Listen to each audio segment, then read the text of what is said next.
ایک بات ایک دوست نے ایک دفعہ مجھے بھیجی، مجھے بڑی وہ حسین لگی۔ اس نے کہا کہ ایک شخص کا انتقال ہو گیا، وہ جب اس کو دفن کرنے لگے جنازہ پڑھ کے تو ایک آدمی نے اس کی چارپائی پکڑ لی۔ اس نے کہا اس نے میرا 45 لاکھ روپیہ دینا ہے، پہلے پیسے دو گے پھر دفن کرنے دوں گا، پیسے دے دو دفن کر لو۔ 3 بیٹے بھی تھے تو جائیداد بھی تھی، سارا کچھ تھا۔ ان 3 بیٹوں سے لوگوں نے کہا کہ تیرے ابے کو وہ دفن نہیں کرنے دے رہا، شور ہے تو۔ اور وہ بندہ بھی وہ تھا جو بڑا قریبی تھا اس کا، اس کے والد کا پارٹنر تھا، تعلقات تھے، تو اس نے کہا کہ پہلے پیسے دو پھر دفن کرنے دوں گا۔ اب وہ 3 بیٹے کہنے لگے کدھر سے پیسے دیں، 45 لاکھ ہی کہہ دیا ہے، ہمیں تو ابا نے کوئی نہیں بتایا، حالانکہ جائیدادیں ہیں، مکان ہے، سارا کچھ ہے، تو بھائی ہم کدھر سے دیں؟ چلو 2-4 لاکھ کی ٹھیک ہے، وہ تھوڑا سا کرے نرم رویے کو تو ہم کرتے ہیں، شور تو ہے، لیکن کدھر سے دیں 45 لاکھ؟ جب بات بہت تیز ہو گئی، شور ہو گیا، وہ انسان مجنون بن کے اس نے چارپائی تھامی ہوئی ہے، کہتا نہیں پہلے پیسے دو گے پھر دفن کرنے دوں گا۔ 3 بیٹے تھے تو ایک بیٹی بھی تھی، بیٹی کو گھر میں پیغام گیا کہ تیرے ابا کو دفن نہیں ہونے دیتے۔ اس نے سارا زیور اتار کے بھیج دیا۔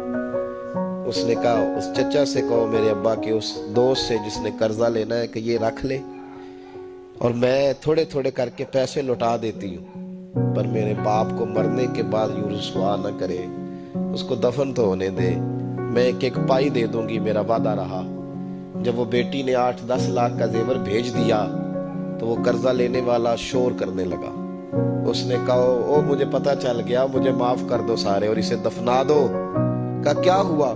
تو وہ کہنے لگا میں نے اس سے 45 لاکھ لینا نہیں تھا، میں نے دینا تھا، تو میں غور کر رہا تھا کہ اگر تو میں نے اعلان کر دیا نا کہ 45 لاکھ میں نے دینا ہے تو 110 نکل آئیں گے وارث کہ مجھے بھی دو مجھے بھی دو، تو میں نے یہ رویہ اس لیے اختیار کیا ہے کہ میں دیکھوں اس کا اصل وارث ہے کون۔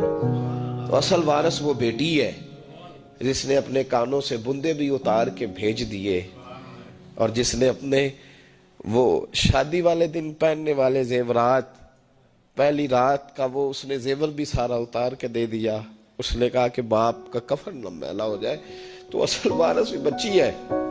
اس نے کہا اس نے مجھے وصیت کی تھی ہر ایک کو نہ دے دینا، میرے اصل وارث کو دینا، تو مجھے اصل وارث مل گیا ہے، اب میں کسی اور کو نہیں دوں گا، اس بیٹی کو دوں گا جس نے باپ کے لیے قربانی دی۔